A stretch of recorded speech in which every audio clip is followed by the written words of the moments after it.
안녕하세요. 생산직과 기술직을 전문으로 컨설팅을 하고 있는 공설팅입니다. 지금 이 영상을 크몽, 유튜브, 블로그, 홈페이지 등 여러 채널을 통해 보고 계실 텐데요. 제가 19편의 자소서 공략집을 글로 썼었습니다. 그런데 글이다 보니 읽는데 시간이 부족하다 하시더라고요. 그래서 영상으로 준비해봤습니다. 이 영상을 보시면 굳이 첨삭을 맡기지 않더라도 스스로 어느 정도 퀄리티 있는 자소서를 작성할 수 있을 거예요. 그럼 바로 자소서 공략집을 전달드리겠습니다. 일단 어느 직무에 지원하시더라도 진정성을 1순위로 잡으셔야 됩니다. 취업은 게임 캐릭터처럼 스펙으로만 합격하는 게 아니에요. 인성 면접이 있죠. 생산직이나 기술직에서는 실무자들이 면접관으로 나오기 때문에 스펙이 뛰어난 사람보다 후배로 두고 싶은 사람을 채용해요. 또 스펙은 이미 이력서에 기재했죠. 그러니까 자소서에는 스펙보다는 인성 측면에서 진정성을 드러내야 돼요. 이건 지원 동기, 포부, 성격 이런 문항에서 개인적인 에피소드를 활용해 나타낼 수 있겠죠.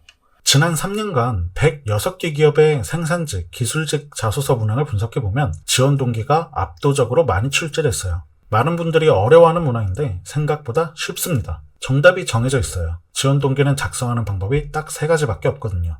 첫째, 회사와 나의 가치관이 일치해서. 둘째, 직무 커리어를 쌓고 싶어서. 셋째, 회사의 장점이 너무나 명확해서.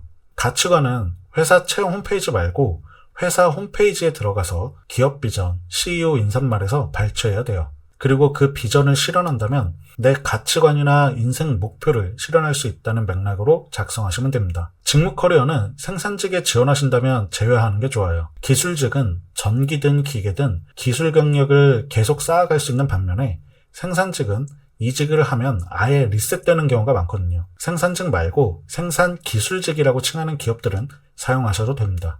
회사의 장점이라는 건 대표적으로 장래성이 있어요. 성장 가능성을 보고 지원하는 것이죠. 4차 산업이나 에너지, 2차 전지 이런 기업들에 해당됩니다. 또 기업의 안정성이나 글로벌 경쟁력 같은 요소도 활용할 수 있습니다.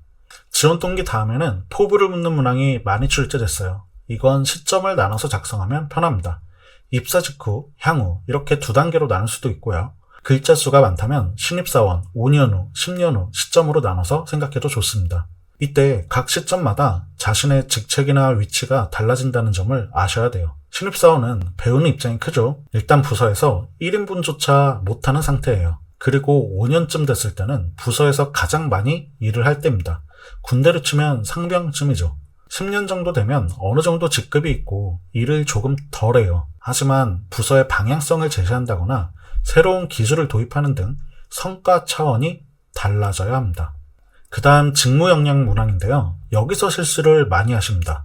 일단 다른 사람들은 지원자님의 경험을 전혀 모른다는 사실을 꼭 명심하셔야 돼요. 더구나 면접관들은 짧은 시간 안에 여러 사람의 자소서를 훑어보기 때문에 상황 설명이 빈약하거나 너무 축약하면 이해하기가 어렵습니다. 그럼 그 문항은 통째로 날리는 거예요. 가장 중요한 문항인데요. 그러니 최대한 타인이 이해하기 쉽게 작성하셔야 됩니다. 소설을 떠올리면 좋은데요. 기승전결 구조를 갖춰서 처음에는 공간적, 시간적 배경을 충분히 설명합니다.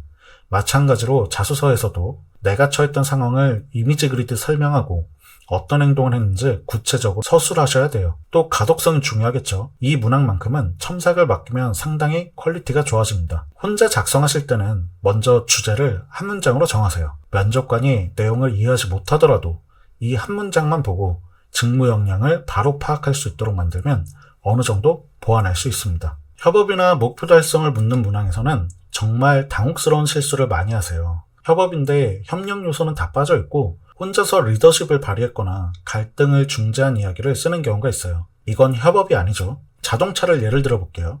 팀원들이랑 각자 바퀴 하나씩을 담당해서 자동차를 굴러가게 하는 게 협업입니다. 내가 엔진이 됐다고 자랑하는 게 아니라요. 목표 달성에서도 목표가 있어야 돼요. 목표를 먼저 언급하셔서 달성하기 위해 뭐가 필요했고 뭘 했는지 작성하셔야 됩니다. 당혹스럽게도 목표를 언급하지 않는 분들이 꽤 많습니다. 자소서를 작성하기 전에 각 문항에서 무엇을 묻는지 그 질문에 단답형으로 답변을 만드신 후 그걸 주제로 만들고 그 다음에 자소서를 작성하시면 이런 문제가 발생하지 않을 거예요. 이 밖에도 여러 문항들이 있지만 다 골자는 같아요.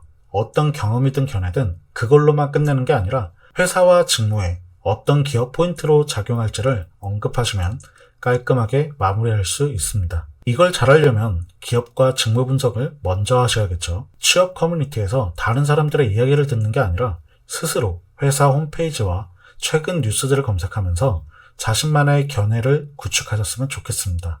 그게 진정성으로 연결되거든요. 저는 10년 동안 삼성, 포스코 등 현업에서 쌓은 경험을 바탕으로 진정성을 담아 첨삭을 드리고 있습니다. 이 영상에서 그 포인트가 느껴졌으면 좋겠고요. 마찬가지로 지원자님의 자소서도 진정성을 느낄 수 있는 글이 된다면 누군지 얼굴이 보고 싶을 테니 1차 서류를 무난하게 합격하실 수 있을 것입니다. 여기까지 생산직, 기술직, 자소서 공략집을 마무리하고요. 여러 편의 이야기가 있지만 영상에서는 최대한 요약해서 다룰 수밖에 없네요. 다음에 기회가 된다면 또 촬영해 볼 테니 그 전까지 취업 고민이나 질문을 보내주시면 한번 같이 다뤄보겠습니다. 이상 공설팅이었습니다. 감사합니다.